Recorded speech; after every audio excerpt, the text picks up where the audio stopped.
So I made one change in 2024 that completely turned my life around, and I'm going to use that same strategy in 2025 to make it my best year ever.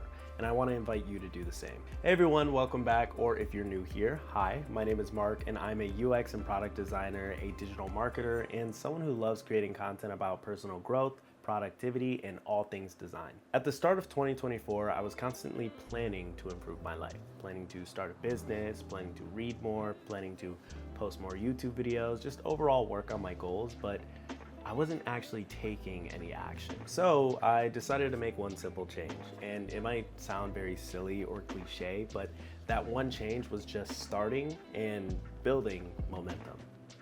Hear me out. Honestly, my breakthrough was very simple. A lot of my time was spent in planning. Instead, I cut out excuses by making everything ridiculously obvious and spent 5 minutes daily working on my goals, because if you spend at least 5 minutes on something, the momentum builds and all of a sudden your progress skyrockets. So let's talk about this for a little bit. So let's dive into the first category by talking a little bit about the mindset for growth. I know this might sound corny, but I want you to hear me out first because I find this extremely helpful. I assume that everyone naturally had a growth mindset, which just simply isn't true. It takes a lot of effort and it's something you develop over time. One way to think about building this mindset is to treat it like education. If you want to grow in multiple different areas like fitness, productivity, or health, you first have to learn how to do it. The best way to do this? Books, videos, podcasts, and actually having conversations with people who have expertise. For me, that included reading self-help books and personal development books on things like therapy, productivity, and entrepreneurship. For myself, it's a little tough to absorb all the information from whatever I'm reading or watching, so instead I just try and focus on one key takeaway. And then all those key takeaways, those small lessons, they really build up and help make a huge difference for how I approach decisions later. There's a video that I watched recently by Ali Abdaal that I've been bringing up a lot lately with my friends and things like that, but it's titled How I Built a $1 Million Business in 12 Months. It's a great video and I definitely recommend watching it, but the part that I reference a lot is where he talks about how you have your starting point and then you have your destination, which is typically where you want to be in life, a goal, things like that. The path for how you get there is called a vehicle. His goal for the product that he created was to become that vehicle and help people achieve their goals.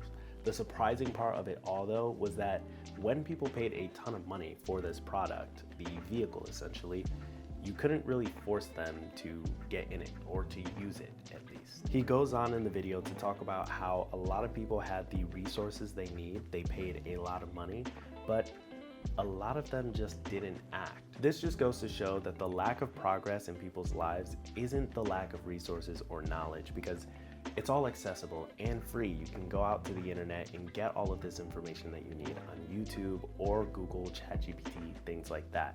The real issue is the lack of execution, actually doing the work. That's where having the right mindset makes a huge difference, because if you naturally train yourself to follow through, even in small doses, you'll naturally get closer to the results that you want. So let's talk about what that looks like, some actionable steps, and some things that you can take away from this video, starting with defining your goals. One of the best ways to go about this is called lifestyle design, and I've heard about this concept before, but one of the better explanations that I've heard is from a book called The 4-Hour Workweek by Tim Ferriss. In order to define your goals, ask yourself, what do I really want my life to look like? Think about work, relationships, health, and really anything else that matters to you. And then what are the things that you need to do to get there? So what is your destination and what is your vehicle? Also, make sure you're specific. Don't say, I want to be healthier. Say, I want to run a 5K by May 2025. Then ask yourself, what is my focus? Because I'm sure there's a lot of things that you want to do, but which out of them is your priority? In the book $1 Million Weekend by Noah Kagan, he talks about picking one main goal and then taking massive action on it quickly. So instead of juggling 20 ideas, pick one that excites you the most, because this will help you stay focused and see real progress faster. Now, remember what I talked about earlier. execution. A very common trap before taking any action is spending too much time planning and not enough time doing. I'm sure you all have seen it before, but a lot of people tend to make massive changes to their daily lives in order to work towards their goals. I mean, if you want an example, think about the gyms. Memberships surge significantly at the beginning of the year because people have New Year's resolutions and want to work on their health and fitness goals. But when you don't see those same people you saw in January in the gym by June, you start to question and wonder what happened. Well, it's a little obvious. People go from 0 to 100 on day 1. And because of that, they just blow out a little too much steam and give up. Funny enough, this came to me naturally because I decided to take on a lot of running last year and downloaded the Nike Run app. I would start my runs using the guided runs on the app with the coach in your ear and things like that. And one thing that they always said at the very beginning was to start slow, very slow and almost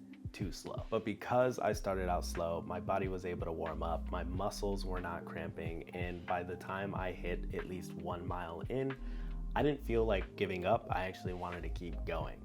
And I hate running. The same thing applies to life goals. And James Clear actually talks about this in his book Atomic Habits and has a real strategy/method for people to start small. His method is really just to set a 5-minute cap on whatever your goal is. So say you want to go to the gym more, go to the gym, but only spend 5 minutes working out. And then once you're done, pack up your stuff and go home.